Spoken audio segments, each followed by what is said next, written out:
Assalamualaikum warahmatullahi wabarakatuh. Apa kabar sahabat Amirul Mukminin? Semoga semua dalam lindungan Allah Subhanahu wa taala.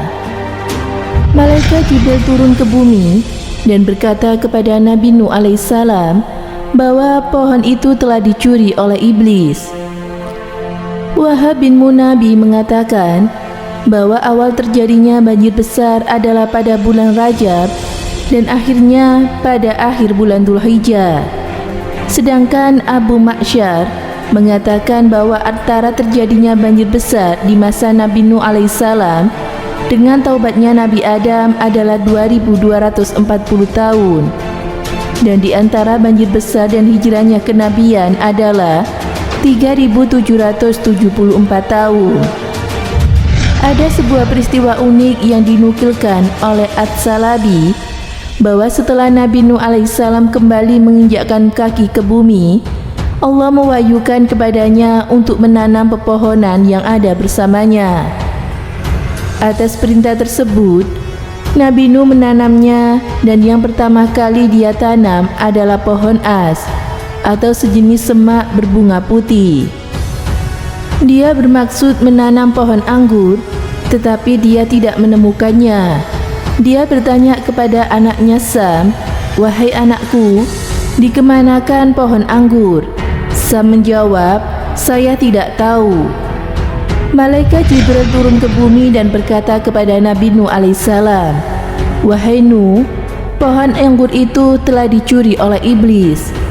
Maka Nabi Nuh berkata kepada iblis, "Kembalikanlah pohon anggur yang telah engkau curi itu."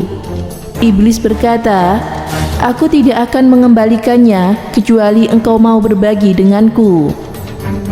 Nabi Nuh alaihissalam berkata, "Aku beri kamu sepertiganya." Iblis menolak penawaran tersebut. Nabi Nuh kembali menaikkan tawarannya, "Aku beri kamu 2/3-nya." Iblis pun menerima. Syekh Kamaluddin Al-Damiri dalam kitabnya Hayal an Hayawal mengatakan bahwa setelah iblis menanam pohon anggur di bumi, dia menyembelih seekor burung merak dan kemudian darahnya disiramkan ke pohon itu. Setelah daun-daunnya tumbuh, dia menyembelih seekor kera dan kemudian darahnya disiramkan ke pohon itu. Setelah berbuah, dia menyembelih seekor singa, kemudian darahnya disiramkan. Dan setelah datangnya wahyu memanen anggur, dia menyembelih seekor babi dan darahnya disiramkan ke pohon itu. Semakna dengan itu, ada sebuah syair, "Anggur telah dijadikan lebih mulia oleh orang yang memperkenalkan perasaannya kepada Nuh." Dan perasaan itu adalah sebuah rahasia yang membuat jiwa senang. Ucapanku ini bukan omongan yang dibuat-buat belaka. Orang yang telah meminumnya senantiasa akan ketagihan. Oleh karena itu, orang yang meminum arak akan terkena sifat-sifat keempat hewan tersebut. Siapapun orangnya yang pertama kali meminumnya akan berlaku sombong, seperti sombongnya burung merak. Ketika berjalan, ia akan menari-nari seperti monyet. Ketika mabuknya telah menjadi-jadi, ia akan berperilaku jelek dan meraung-raung, seperti yang dilakukan oleh singa.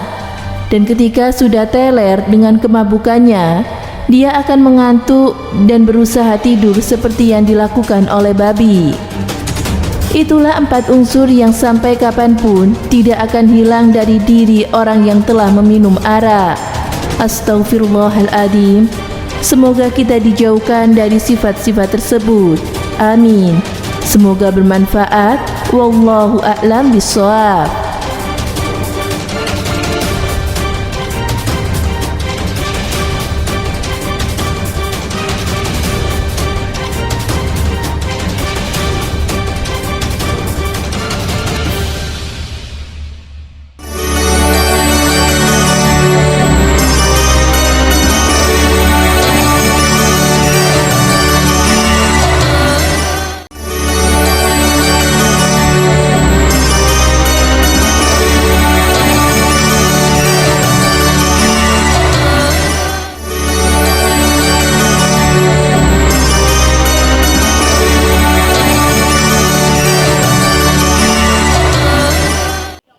Assalamualaikum warahmatullahi wabarakatuh. Pemirsa Amirul Mukminin yang dirahmati Allah Subhanahu wa taala.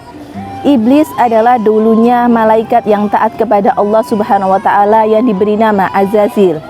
Namun, kemudian ia menjadi makhluk terkutuk karena membangkang perintah Allah Subhanahu wa taala, yaitu ketika iblis menolak untuk disuruh bersujud kepada Nabi Adam alaihissalam. Sejak saat itulah namanya berubah menjadi iblis. Awal mula permusuhan iblis dengan manusia adalah ketika menciptakan Nabi Adam. Tetapi iblis menolaknya untuk bersujud kepada Nabi Adam. Dengan sombongnya ia berkata bahwa ia diciptakan dari api, sedangkan Nabi Adam hanya diciptakan dari tanah. Sejak saat itulah iblis dikeluarkan dari surga dan menjadi makhluk terkutuk. Iblis mendapatkan penanggungan umur sampai atau tidak mati sampai peniupan sangkakala yang pertama.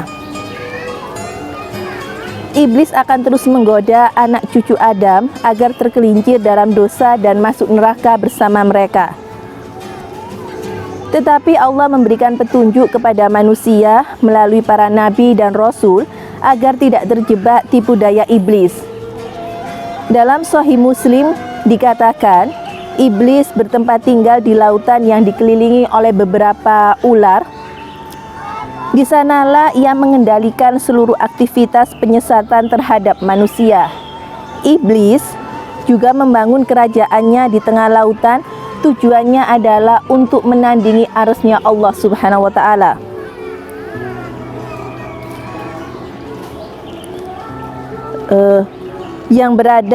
Sedangkan arsy-Nya Allah berada di langit ketujuh di atas air.